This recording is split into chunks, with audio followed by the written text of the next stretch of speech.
फिरौन तब बिल्कुल कंगाल था, दिवालिया था, कर्ज में डूबा हुआ था। कर्ज चुकाने के डर से वह घर में छिपा रहता। इसी वजह से एक एक करके लेनदार फिरौन के घर आने लगे। फिरौन बहुत चालाक और धोखेबाज था। सिर्फ धोखेबाज ही नहीं बल्कि बड़ा ठग था। इसीलिए वह घर में रहते हुए भी दरवाजा खुला रखता था ताकि लेनदार समझे कि घर में कोई नहीं है। दिन ब दिन लेनदार वहाँ आते लेकिन फिरौन को न देखकर लौट जाते। फिरौन अकेले सोचने लगा, मैं कब तक खुद को इस तरह छिपा सकता हूँ, मुझे खुद को साबित करना ही होगा। उस समय मिस्र आर्थिक दृष्टि से दुनिया में सबसे ऊपर था। फिर फिरौन लेनदारों के डर से रात के अंधेरे में बलक से मिस्र की ओर छिपते हुए निकल पड़ा। पूरी रात सफर करने के बाद वह आखिरकार मिस्र पहुंच गया। थोड़ी दूर चलने के बाद उसकी मुलाकात उसके दोस्त हमान से हुई। हमान ने उसे देखते ही पूछा, प्रिय दोस्त, तुम यहाँ क्यों हो? तुम्हारी क्या हालत है? तब फिरौन ने कहा, दोस्त हमान, मैं बड़ी मुसीबत में हूँ। लेनदारों के डर से भागकर यहाँ आया हूँ। मैं पूरी तरह से कंगाल हूँ, चारों ओर कर्ज में डूबा हूँ। अब मुझे किसी काम की जरूरत है। तब हमान ने कहा, फिरौन, मेरी भी यही हालत है, मुझे भी किसी काम की जरूरत है। इसके बाद फिरौन और हमान काम की तलाश में निकल पड़े। थोड़ी दूर चलने के बाद वे भूख और प्यास से बेहाल हो गए। दूर से उन्होंने देखा कि एक आदमी तरबूज के खेत में तरबूज काट रहा है। फिरौन और हमान धीरे धीरे उस तरबूज के खेत के पास जाकर बोले, चाचा जान, हम बहुत भूखे हैं, क्या हमें कुछ तरबूज खाने को देंगे? यह सुनकर उस आदमी ने उन्हें तरबूज खाने दिया। दोनों ने पेट भरकर तरबूज खाया और संतुष्ट हो गए। फिर उस तरबूज के खेत के मालिक ने उनसे पूछा, मैंने तुम लोगों को पहले कभी नहीं देखा, तुम कौन हो और कहां से आए हो? तब फिरौन ने कहा, हम परदेसी हैं, बलक से काम की तलाश में आए हैं। तरबूज के खेत के मालिक ने सोचा कि उसे भी काम करने वालों की जरूरत है, इसलिए उसने उनसे कहा, क्या तुम मेरे पास काम करोगे? हमान ने कहा, बिल्कुल, हम काम करेंगे। तब तरबूज के खेत के मालिक ने कहा, मेरे पास काम करना है तो ईमानदारी से करना होगा, चोरी नहीं की जा सकती। फिरौन बड़ा धोखेबाज था, इसलिए उसने चालाकी से कहा, मैंने जीवन में कभी झूठ नहीं बोला और चोरी तो दूर की बात है। इस तरह चालाकी से फिरौन और उसका दोस्त हमान तरबूज के खेत के मालिक का दिल जीतकर काम पर लग गए। अगले दिन से फिरौन और हमान तरबूज लेकर बाजार जाने लगे। बाजार में तरबूज ऊंचे दाम पर बेचते और मालिक को ज्यादा मुनाफा दिखाते। इस तरह उन्होंने और भी ज्यादा मालिक का दिल जीत लिया। काफी समय बीत गया। एक दिन फिरौन ने उस खेत के मालिक से कहा, चाचा जान, आप तरबूज पीस के हिसाब से हमें बेचें, इससे आपको और ज्यादा मुनाफा होगा। खेत के मालिक ने उसकी बात मान ली। इसके बाद फिरौन अगले दिन फिर बाजार में तरबूज बेचने ले गया। वह तरबूज पीस के हिसाब से खरीदता, कभी कभी कुछ तरबूज चोरी भी करता और बाजार में तरबूज को काटकर टुकड़ों में ऊंचे दाम पर बेचता। इस तरह चालाकी से फिरौन ने बहुत पैसा कमा लिया। एक रात फिरौन ने अपने दोस्त से कहा, हमान, अगर हम सिर्फ तरबूज बेचते रहे तो जिंदगी में कुछ नहीं कर पाएंगे, हमें कुछ और करना होगा। उस समय एक अद्भुत घटना घटी। मिस्र के बादशाह ने अपनी सेना के माध्यम से देश में एक घोषणा जारी की। सैनिक विभिन्न स्थानों पर जाकर कहने लगे, यह सूचित किया जाता है कि मिस्र के कब्रिस्तान में एक चौकीदार की आवश्यकता है। यदि कोई व्यक्ति इस नौकरी को करना चाहता है तो वह तुरंत मिस्र के बादशाह के दरबार में संपर्क करे। यह कहकर सैनिक वहां से चले गए। इस बात को प्रत्यक्ष और परोक्ष रूप से सुनने के बाद फिरौन ने अपने दोस्त हमान से कहा, हमान, चलो हम राज दरबार में चलते हैं। हमान ने कहा, मुझे लगता है कि यह संभव नहीं होगा। तब फिरौन ने कहा, इस काम को हाथ से जाने नहीं देना चाहिए, चलो एक बार कोशिश करते हैं। इसके बाद फिरौन और हमान बिना देरी किए मिस्र के राज दरबार में पहुंचे। मिस्र के बादशाह ने उनसे पूछा, तुम लोग कौन हो और क्या चाहते हो? तब फिरौन ने हाथ जोड़कर निवेदन किया, मैं एक मुसाफिर हूँ, परदेश से आया हूँ, मैं बहुत ही जरूरतमंद हूँ। मैंने सुना है कि आप कब्रिस्तान के चौकीदार की नियुक्ति करेंगे, कृपया मुझे यह नौकरी दे दे, मैं जीवन भर आपका आभारी रहूंगा। मिस्र के बादशाह ने फिरौन को देखकर मन ही मन सोचा, उसका शरीर मजबूत है और चेहरा भी अच्छा है, लगता है वह इस काम को कर पाएगा। यह सोचकर बादशाह ने फिरौन को कब्रिस्तान के चौकीदार की नौकरी पर नियुक्त कर दिया। अगले दिन से फिरौन मिस्र के कब्रिस्तान में चौकीदारी का काम करने लगा। दिन रात वह कब्रिस्तान के गेट पर खड़ा रहता। पास ही एक छोटे से कमरे में उसका दोस्त हमान और वह दोनों साथ रहते थे। एक रात कुछ लोग एक मृत शरीर को दफनाने के लिए आए, लेकिन फिरौन ने उन्हें रोक दी। उसने उन्हें कब्रिस्तान में प्रवेश नहीं करने दिया। तब उन्होंने पूछा, मामला क्या है? आप हमें लाश दफनाने से क्यों रोक रहे हैं? दरअसल फिरौन बड़ा धोखेबाज और ठग था। उसने चालाकी से कहा, क्या आप नहीं जानते, मिस्र के बादशाह ने नया कानून बनाया है, अगर किसी को लाश दफनानी है तो उसे एक सोने का सिक्का देना होगा। उन लोगों ने फिरौन की बात पर विश्वास कर लिया और उसे एक सिक्का देकर लाश को दफना दिया। इस तरह यह खबर फैल गई कि लाश को दफनाने के लिए एक सोने का सिक्का देना जरूरी है। इसी तरह फिरौन धोखाधड़ी करके बहुत पैसा कमाने लगा। उस समय एक अजीब घटना घटी। मिस्र में अल्लाह का कहर शुरू हो गया। चारों ओर कॉलरा और चेचक की बीमारी से बड़ी संख्या में लोग मरने लगे। कुछ लोग लाश को दफनाने के लिए कब्रिस्तान आए। तब फिरौन ने और भी चालाकी से कहा, मिस्र के बादशाह ने नया कानून बनाया है, अगर कोई व्यक्ति कॉलरा या चेचक से मरता है तो उसे 2 सोने के सिक्के देकर ही इस कब्रिस्तान में दफनाया जाएगा। फिरौन ने धोखाधड़ी से सभी से सोने के सिक्के लेकर बहुत सारा पैसा कमा लिया। इस तरह पूरा साल बीत गया। इसके बाद फिरौन ने अपने दोस्त से कहा, हमान, देखो, मैंने 2 बोरियां पैसे कमा लिए हैं, लेकिन अब ये पैसे हमें मिस्र के बादशाह के पास ले जाने होंगे। यह सुनकर हमान चौंक गया। उसने कहा, फिरौन, क्या तुम्हारा दिमाग खराब हो गया है? तुमने पैसे कमाने के लिए इतनी मेहनत की, सबको धोखा दिया और अब आखिर में ये पैसे बादशाह को देने जा रहे हो। फिरौन ने कहा, हमान, धैर्य रखो, मेरी चालाकी धीरे धीरे सामने आएगी। इसके बाद बिना देर किए अगले दिन फिरौन और हमान 2 बोरियां सोने के सिक्कों की लेकर मिस्र के बादशाह के दरबार में पहुंच गए। मिस्र के बादशाह ने उनसे पूछा, क्या बात है, तुम लोग बोरियां लेकर राज दरबार में क्यों आए हो? तब फिरौन ने कहा, जहां पनाह, मैं 2 बोरियां सोने के सिक्कों के साथ आया हूँ। यह सुनकर बादशाह के मंत्री ने उन्हें डांटते हुए कहा, तुम्हारी हिम्मत कैसे हुई कि तुम मिस्र के बादशाह के सामने खड़े होकर पैसों का घमंड दिखाओ? तब मिस्र के बादशाह बादशाह ने पूछा, इतने सारे सोने के सिक्के तुम्हें कहाँ से मिले और तुम इसे यहाँ क्यों लाए हो? तब फिरौन ने कहा, जहाँ पनाह, जो लोग मृत लाश को दफनाने आते थे उनसे मैं एक सोने का सिक्का लेता था। इसके अलावा इसमें मेरी तनख्वाह के पैसे भी शामिल हैं। मेरा असली मकसद यह है कि मिस्र में पिछले 2 साल से जो गरीब लोग कर नहीं चुका पाए, उनकी ओर से मैं ये सोने के सिक्के आपको दे रहा हूँ। कृपया उनकी कर माफी कर दीजिए। यह सुनकर वहाँ मौजूद सभी लोग हैरान रह गए। मिस्र के बादशाह उसके इस कार्य से प्रभावित हुए और उस पर विशेष ध्यान देने लगे। अगले दिन से पूरे मिस्र में यह खबर फैल गई कि एक कब्रिस्तान का चौकीदार ने मिस्र के गरीब लोगों का 2 साल का कर चुका दिया है। पूरे मिस्र के लोग कहने लगे, इतना अच्छा इंसान पूरे मिस्र में दूसरा कोई नहीं हो सकता। अगर यह व्यक्ति हमारे देश का बादशाह होता तो हम कितने सुखी होते। इसी तरह पहले मिस्र के बादशाह और फिर मिस्र के लोगों का दिल जीत लिया। इसके बाद काफी समय बीत गया। एक दिन मिस्र के बादशाह का वृद्धावस्था के कारण निधन हो गया। इसके बाद चारों तरफ चिंता फैल गई कि दूसरा रमेसेस मिस्र का बादशाह कौन होगा। कुछ दिनों बाद राज दरबार में एक आपातकालीन बैठक बुलाई गई। वहाँ मौजूद विद्वानों में से एक ने कहा, इस तरह मिस्र के बादशाह का सिंहासन खाली नहीं रखा जा सकता। मिस्र का अगला बादशाह कौन होगा, इस पर सब चर्चा करें। तब वहाँ मौजूद एक व्यक्ति ने कहा, हुजूर, हमें लगता है कि जो लड़का कब्रिस्तान का चौकीदार है यानी फिरौन, उसकी कद काठी और स्वभाव दोनों ही उपयुक्त है। वह बहुत अच्छा है और जनता का भी ख्याल रखता है। हमें लगता है कि उसे ही बादशाह बनाया जाना चाहिए। तब वह विद्वान व्यक्ति बोला, ठीक है, तो ऐसा ही हो। सबकी सहमति से फिरौन मिस्र का बादशाह बन गया। जो व्यक्ति एक दिन तरबूज बेचता था, जो कभी कब्रिस्तान का चौकीदार था, आज भाग्य के पलटने से वह पूरे मिस्र का बादशाह बन गया। असल में फिरौन कितना घटिया इंसान था यह किसी को मालूम नहीं था। इधर फिरौन के मिस्र का बादशाह बनने के बाद उसने फिर से तरह तरह की चालाकी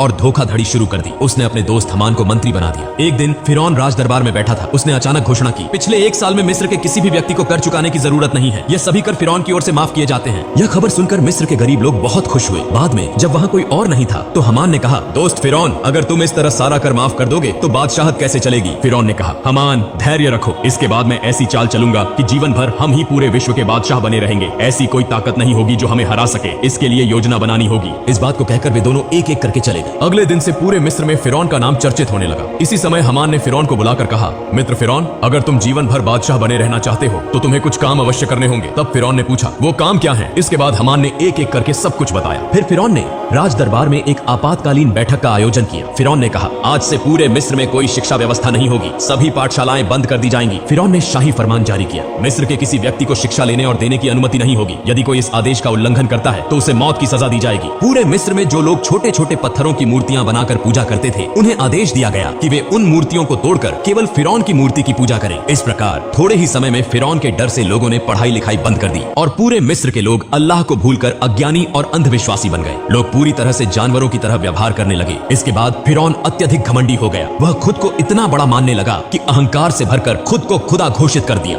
दिन ब दिन जनता पर कर की मात्रा बढ़ा दी। अन्याय और अत्याचार बढ़ने लगे। फिरौन ने पूरे मिस्र पर अकेले शासन करना शुरू कर दिया। ब्याज, रिश्वत, व्यभिचार और अनैतिकता की घटनाएं बढ़ने लगी। संक्षेप में फिरौन बनी इसराइल के लोगों को अपमानित और अत्याचार करने लगा। सिर्फ आसिया को छोड़कर कोई भी फिरौन के अपमान और अत्याचार से बच नहीं पाता था, क्योंकि आसिया उस समय की सबसे सुंदर, गुणवान और धार्मिक महिला थी। इसीलिए कई साल बाद फिरौन ने आसिया को अपनी बीवी के रूप में स्वीकार किया। एक दिन आसिया अपने कक्ष में बैठी हुई थी। वह मन ही मन सोच रही थी, जिस तरह मेरे शौहर फिरौन देश की जनता पर अन्याय कर रहे हैं और खुद को खुदा कह रहे हैं, इससे वे न केवल अल्लाह के गुस्से के शिकार होंगे बल्कि पूरे देश को भी बर्बाद कर देंगे। उसी समय फिरौन उस कक्ष में प्रवेश करते हुए बोला, आसिया, तुम इतनी चिंतित क्यों दिख रही हो? तब आसिया ने कहा, प्रिय शौहर, आप यह तो जानते ही हैं कि यह धरती, चांद, सूरज, आसमान और जमीन सब कुछ महान अल्लाह ताला ने बनाया है। इसलिए चाहे इंसान कितनी भी शक्ति प्राप्त कर ले, वह एक छोटा सा कीट भी नहीं बना सकता। इंसान नश्वर है। एक दिन सबको इस दुनिया को छोड़कर जाना होगा। इसलिए आप खुद को खुदा कहना बंद करें और अल्लाह के रास्ते पर वापस लौट आएं। यह सुनते ही फिरौन बहुत गुस्से में आ गया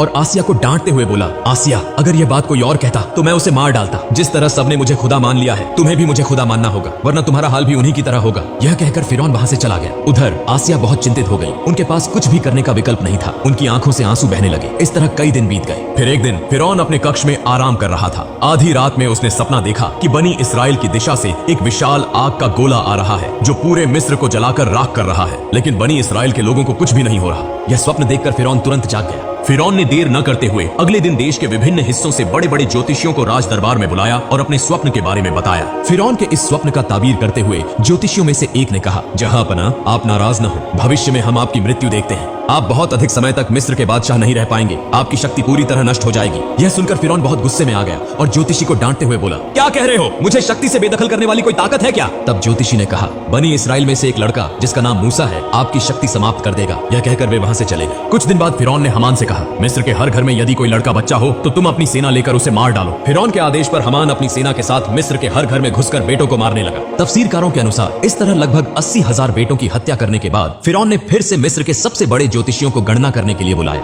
फिर ज्योतिषियों ने कहा, जहां पना हम गणना करके देख रहे हैं, आपके द्वारा मारे गए लड़कों में मूसा नामक लड़का नहीं है। फिरौन ने कहा, अच्छे से गणना करो। इस बार ज्योतिषियों ने कहा, जहां पना हम गणना करके देख रहे हैं, चाहे आप उसे मारने की कितनी भी कोशिश करें, आप उसे मार नहीं सकते। मूसा नामक यह लड़का आपकी शक्ति को नष्ट कर देगा और वह लड़का अब बच्चा है। यह सुनते ही फिरौन और गुस्से में आ गया और तुरंत आदेश दिया, तुम लोग हर घर में जाकर तलाशी लो, जहां भी मूसा होगा उसे मार डालो। यह खबर पूरे मिस्र में फैल गई। तब हजरत मूसा अलैहिस्सलाम की मां बहुत चिंतित हो गई। वह सोचने लगी अपने बच्चे मूसा को कैसे बचाया जाए। ठीक उसी समय उनकी बेटी मरियम नदी के किनारे बकरियां चरा रही थी। उसने देखा कि हमान और फिरौन की बहुत सी सेना उनके घर की ओर आ रही है। यह देखकर मरियम बहुत जल्दी अपने घर लौट आई और कहा, अम्मा जान, फिरौन की सेना हमारे घर की ओर आ रही है, मेरे भाई मूसा को तुम बचाओ। यह सुनकर हजरत मूसा अलैहिस्सलाम की मां पूरी तरह चौंक गई। वह बिल्कुल भी नहीं समझ पा रही थी कि अब क्या किया जाए। इतने में फिरौन की सेना ने उनके घर को घेर लिया। ऐसे समय में अल्लाह रब्बुल आलमीन ने गैबी आवाज से कहा, हे मूसा की मां, तुम देर न करो, अपने बेटे मूसा को जलते हुए चूल्हे में रखकर चली आओ। हजरत मूसा अलैहिस्सलाम की मां ने देर न करते हुए अपने बच्चे मूसा को जलते हुए चूल्हे में रख दिया और तभी अचानक फिरौन की सेना घर में घुस आई। वे बोले, हमें खबर मिली है कि तुम्हारे घर में मूसा नामक बेटा है, जल्दी से उसे हमारे हवाले कर दो। तब हजरत मूसा की मां ने कहा, देखो यह तो मेरी बेटी है,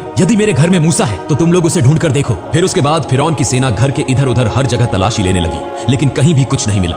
आखिरकार वे सभी वहां से चले गए। फिर हजरत मूसा अलैहिस्सलाम की मां रोते रोते उस जलते हुए चूल्हे के पास गई और देखा कि हजरत मूसा अलैहिस्सलाम जीवित हैं और उसी जलते हुए आग में खेल रहे हैं। अल्लाह की कृपा से हजरत मूसा अलैहिस्सलाम का एक बाल भी आग में नहीं जल गया। तब हजरत मूसा अलैहिस्सलाम की मां ने अल्लाह का शुक्र अदा किया और कहा, हे अल्लाह, तुम सभी शक्तियों के मालिक हो, तुम्हारी सारी प्रशंसा है। अल्लाह, तुमने मेरे बेटे मूसा को बचाया। इसके बाद हजरत मूसा अलैहिस्सलाम की मां ने उसी रात एक सपना देखा। अल्लाह रब्बुल आलमीन कह रहे थे, तुम एक लकड़ी का संदूक तैयार करो और हजरत मूसा अलैहिस्सलाम को उस संदूक में रखकर नील नदी में बहा दो। इस बीच अल्लाह रब्बुल आलमीन ने हजरत जिब्राइल अलैहिस्सलाम को बुलाया और कहा, हे जिब्राइल, तुम जाओ और मूसा अलैहिस्सलाम की मां की मदद करो। यह आदेश पाकर हजरत जिब्राइल अलैहिस्सलाम मूसा नबी के घर की ओर चल पड़े। सुबह हजरत मूसा अलैहिस्सलाम की मां अपने घर के सामने बहुत चिंता में बैठी हुई थी। उसी समय देखा कि एक दरवेश उनके घर आया। फिर मूसा नबी की मां ने कहा, आप कौन हैं? मुझे तो आप पहचान में नहीं आ रहे। तब वह व्यक्ति अपना परिचय छुपाते हुए बोला, मैं एक बढ़ई हूँ, क्या आपको कोई लकड़ी का सामान बनवाना है? तत्क्षण मूसा नबी की मां बोली, बिल्कुल, मुझे एक लकड़ी का संदूक बनवाना है। और इस तरह अल्लाह ताला ने उस दिन जिब्राइल अलैहिस्सलाम के माध्यम से मूसा अलैहिस्सलाम की मां को संदूक बनाने में मदद की। फिर मूसा अलैहिस्सलाम को नील नदी में बहा दिया। अल्लाह की क्या कुदरत! नील नदी का प्रभाव जिस दिशा में बहता है, हजरत मूसा अलैहिस्सलाम का लकड़ी का संदूक उसके विपरीत दिशा में बहता रहा। इस तरह बहते बहते हजरत मूसा अलैहिस्सलाम का लकड़ी का संदूक फिरौन के राज दरबार के पास पहुंच गया। वहां फिरौन और उसकी पत्नी मां आसिया और अन्य दासियां मौजूद थी। जैसे ही उन्होंने संदूक देखा, मां आसिया तुरंत आगे बढ़ी।